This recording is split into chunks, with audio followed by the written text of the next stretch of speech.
J'ai le bonheur d'avoir avec moi Mathieu Lang, qui est professeur en philosophie de l'éducation à la Faculté des sciences de l'éducation à l'Université de Moncton.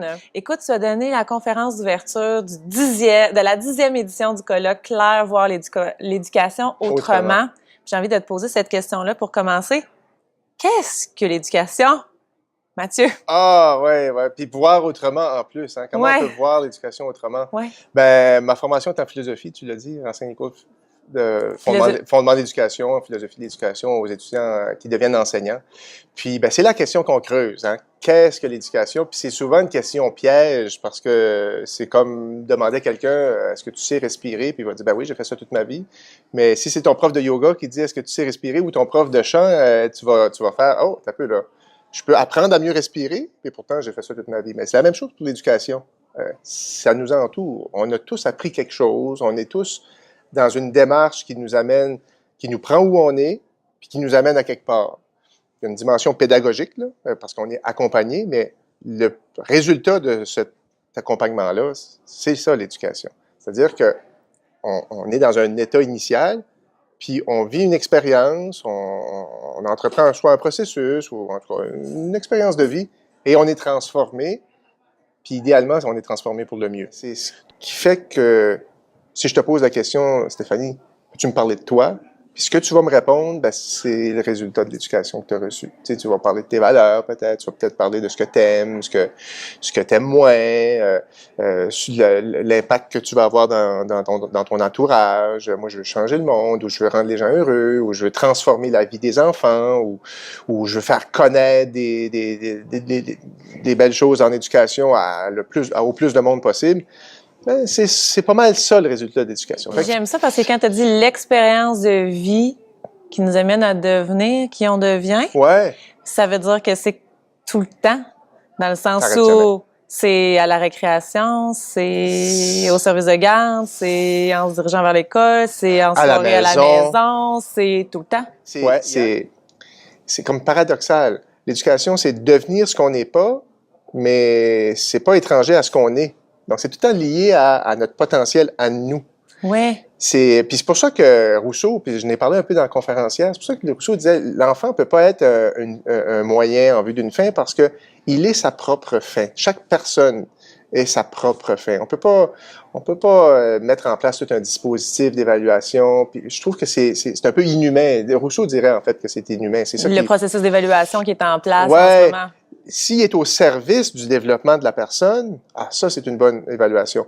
Puis même si c'est le petit ou la petite qui te donne des problèmes, qui te casse la tête le soir parce que tu dis cet enfant-là a des troubles de comportement qui fait qu'elle n'a pas d'amis, que au niveau de l'apprentissage, c'est très retardé, c'est très ralenti, mais quand même, c'est sa vie. Qu'est-ce qu'on peut mettre en place pour l'amener à se développer, à aller chercher ses intérêts, à trouver ses intérêts? On a tous des intérêts. Comme on dirait en Braillon, là, on est pogné avec notre vie pour toute notre vie. On est pogné avec aussi bien en faire quelque chose de positif. Comment un enseignant peut transformer ce qu'il fait déjà pour faire de plus en plus de créer de plus en plus un contexte qui favorise ça, le développement du plein potentiel du jeune? Ben, c'est ça. Le danger, c'est de dire, faut que je fasse déjà ça et plus. Ce que je fais déjà et plus. Plus plein de choses. Moi, je pense qu'il faut simplifier. Puis ça, c'est dans tout, là. Je pense qu'on surcharge trop. Et à trop surcharger, on veut tout le temps ajouter des programmes. Puis il y en a qui disent, on devrait faire de la philo. Oui, mais en autant qu'on n'ajoute pas la philo. En autant que la philo permet de faire 2 ou 3 choses en même temps. Mais pour revenir à ta question... Donc, c'est d'avoir un œil un peu plus large sur ce qu'on fait pour intégrer... Oui. Intégrer, d'éléments aidants. Designer sa journée de classe, puis des activités pédagogiques autour de ça. Donc, c'est le point de départ. Comment je peux faire pour que l'enfant s'épanouisse? Moi, je pense qu'à Claire, c'est ce qui se passe. C'est-à-dire que la communauté école s'est donnée, avec le leadership de Roberto, puis maintenant Claudine, s'est donné un projet autour du numérique. Puis ça, c'est le moyen pour permettre à ces enfants-là, aux enfants de la communauté, de se trouver, de trouver leur expérience, de trouver leur potentiel, leur talent, hein, Roberto développer leur talent, créativité. Puis c'est pas parce que à 8, 9, 10, 11 ans, ils font de l'imagerie avec la réalité virtuelle qu'ils vont devenir des programmeurs plus tard. Ils pourraient devenir tout simplement, ils pourraient devenir artistes, ils pourraient devenir scientifiques, ils pourraient devenir politiciens. C'est juste que, à travers ça, c'est peut-être des grandes compétences, des grandes catégories de compétences qui vont émerger. Peut-être qu'ils vont réaliser qu'ils sont très, très, très créatifs. Donc, la créativité, c'est dans tous les domaines. Peut-être qu'ils vont réaliser que eux sont pas vraiment créatifs. C'est pas leur force, mais leur force, par contre, c'est qu'une fois que quelqu'un a une idée, c'est de l'opérationnaliser. Là, ils vont être très, très, très...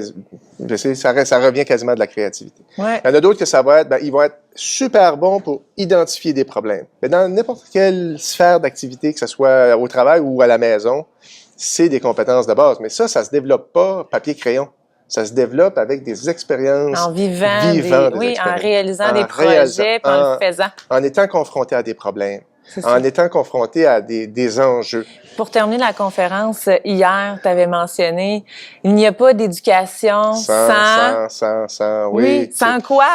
Sans ce qui provoque la remise en question, sans ce qui provoque la réflexion. Ça revient un peu à ta question de tantôt, comment est-ce que tu mets la place de l'humain en provoquant des situations. Oh, qu'est-ce qui se passe? On a tous cet enseignant-là qui est arrivé puis qui avec un problème là, puis là tout le monde voulait régler le problème, ou est arrivé avec une expérience scientifique, puis là, tout le monde voulait comprendre. Voyons, qu'est-ce qui se passe? Passé? Ouais. Fait qu'il y a de la curiosité aussi dans ce processus-là. Absolument. Il n'y a pas d'éducation sans curiosité. Il n'y a pas d'éducation sans volonté de changer aussi. Créer des occasions, insérer dans son enseignement des moments pour réfléchir. OK, t'as une minute, qu'est-ce qu'on vient de faire là? Si on avait à refaire ce qu'on a fait, comment on aurait pu le faire autrement? Ça, c'est un bel exercice de réflexion. Puis, qu'est-ce que ça m'a apporté là? J'étais où au début? Qu'est-ce que je suis capable de faire maintenant que je n'étais pas capable avant? C'est ça. Puis là, tu te rends compte, moi, j'avais la phobie d'aller sur scène, parler à un groupe. Maintenant, j'ai pas ça. Pourquoi tu l'as pu? Parce que j'ai travaillé, c'est mon projet, c'est à moi, tu sais. Fait que là, je le comprends, je sais exactement, ça m'appartient, tu sais. Il y a une part de moi dans la production, dans ce qu'on a fait. Puis là, je me reconnais là-dedans. Puis pour changer le monde, il faut se tourner vers nos enfants puis de donner le meilleur de nous-mêmes. C'est un peu le message de nous-mêmes, puis parce que c'est ça qui va changer le monde. C'est de dire, OK, on a peut-être, au niveau de l'environnement, on a fait des choses. Au niveau politique, on a fait des choses. Au niveau population, on a fait des choses que on aurait peut-être pu faire mieux finalement. Mais on va vous donner ce qu'on a, puis on a confiance que vous autres, vous allez faire mieux que nous autres. Puis c'est ça l'éducation, dans le fond. C'est de donner le meilleur de nous-mêmes pour que eux fassent mieux que ce qu'on a fait. Ouais. Merci beaucoup, Mathieu. Pas de quoi, ça me fait plaisir. Merci.